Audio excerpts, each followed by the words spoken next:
Bonjour, je vais vous présenter un thème qui nous tient tous à cœur, l'eau comme milieu de vie, avec la participation de plusieurs scientifiques en herbe qui sont sur le terrain en ce moment même.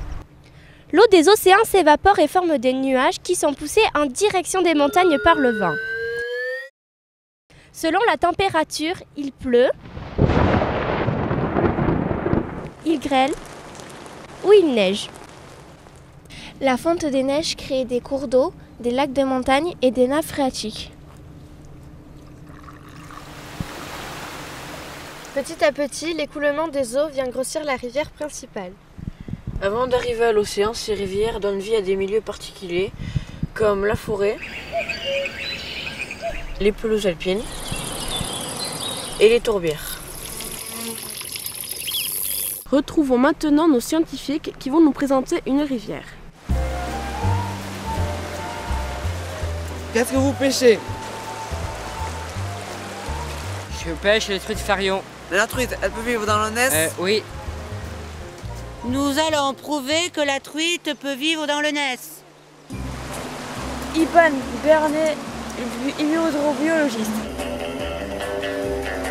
Ernest Tardal, expert du Ness. Oui, la truite peut vivre dans le Ness puisque ça fait plusieurs fois que je mesure la température et l'oxygène. On peut dire que l'eau est de bonne qualité.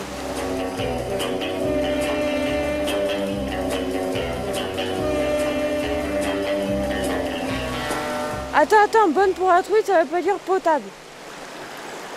Elle a besoin que de ça pour vivre dans le Ness, la truite. Non, la truite, elle a besoin de deux choses. Des cailloux pour la pente. Merci.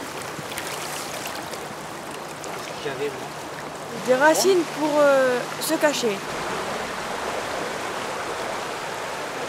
Mais la truite, elle mange des racines? Non. Et l'acceptévore.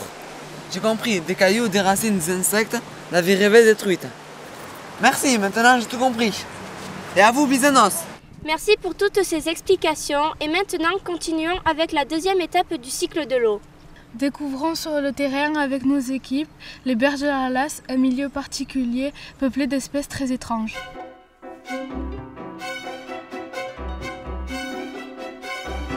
Ce territoire était surtout constitué de zones marécageuses car les terres étaient argileuses.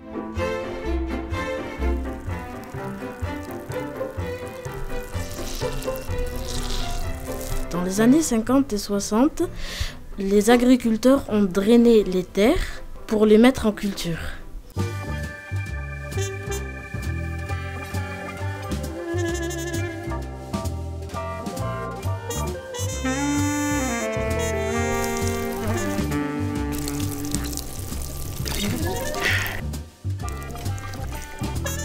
En 1999, Cercasté, aidé du CREN Aquitaine, donc le Conservatoire régional des espaces naturels, ont décidé de préserver ce milieu naturel.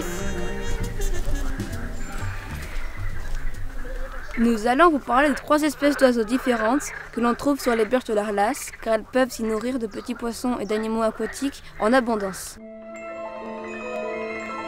La grette garzette, elle est facilement reconnaissable car elle a les pattes et le bec noirs. Le héron cendré est reconnaissable car il est gris comme la cendre. Il est de taille moyenne, environ 90 cm. Il est doté d'un long cou, un bec robuste et pointu, ses ailes sont grises à la base et noires à la pointe. Je vais vous parler du martin pêcheur. Il est facilement reconnaissable grâce à son plumage bleu et son col orangé. On peut le confondre avec le rouge-gorge en raison de sa taille. Depuis son perchoir, il observe le moindre mouvement de l'eau. Puis il percute violemment la surface de l'eau pour capturer sa proie. En période de nourrissage, il peut manger 70 à 80 poissons par jour. On trouve ces 3 espèces d'oiseaux sur ce site car ils sont entièrement protégés.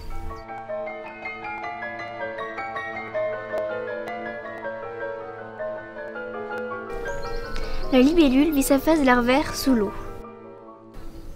Elle se métamorphose en adulte. Elle se reproduit, pond ses œufs. Elle grandit. Le cycle de vie est ainsi formé.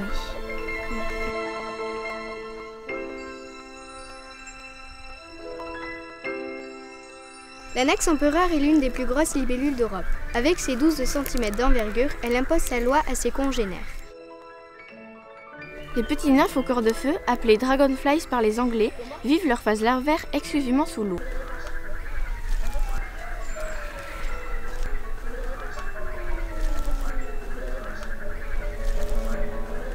On les reconnaît grâce à leur corps entièrement rouge et leurs pattes noires pour les mâles.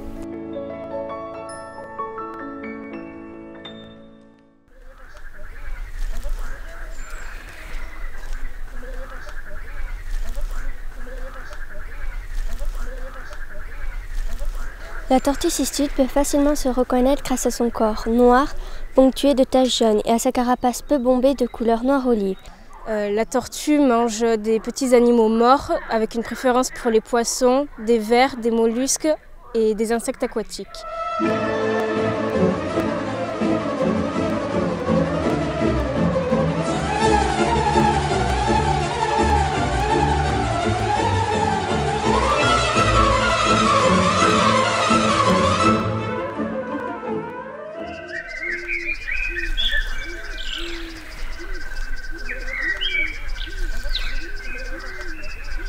Les aulnes sont des arbres liés à l'eau.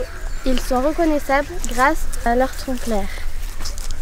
Leurs feuilles sont caduques et vert sombre. Leurs fruits nourrissent en été. Les sphènes sont des mousses sans racines qui forment des coussins verts. Les parties mortes à la base des coussins, en se dégradant, donnent de la tourbe. Les berges de l'Arlas et sa biodiversité sont protégées par l'homme. C'est un espace naturel relique de la plaine du Pont-Long. À vous! Maintenant, rendez-vous pour la 3e étape du cycle de l'eau. L'homme intervient dans le cycle de l'eau. Dès notre départ, ici en montagne, il utilise une importante quantité d'eau. Pour notre consommation, il utilise par exemple des stations de captage d'eau potable. Ensuite, un réseau d'installations permet d'amener l'eau vers nos maisons. Les eaux sont traitées par les stations d'épuration, puis rejetées dans les rivières. La centrale de casse-tête utilise l'eau pour produire de l'électricité. Elle permet aussi de libérer de l'eau vers les plaines pour les besoins de l'agriculture en aval.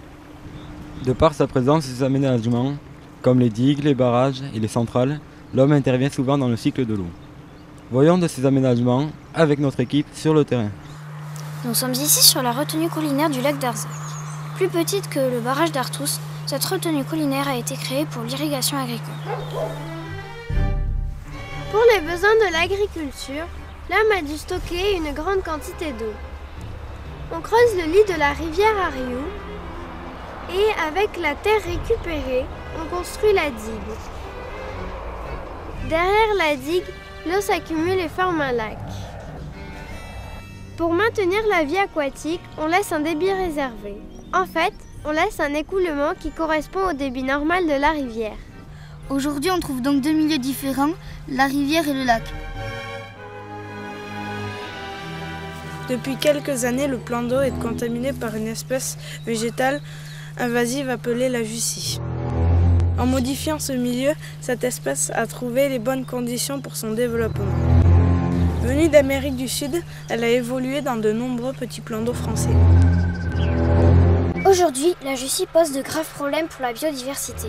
Sa croissance est supérieure à celle des autres espèces végétales. En grandissant, elle entraîne la disparition de nos plantes aquatiques jusqu'à étouffer le plan d'eau. La jussie se reproduit comme toutes les plantes avec des graines, mais également par bouturage. Un simple fragment comme celui-là peut envahir et étouffer un plan d'eau.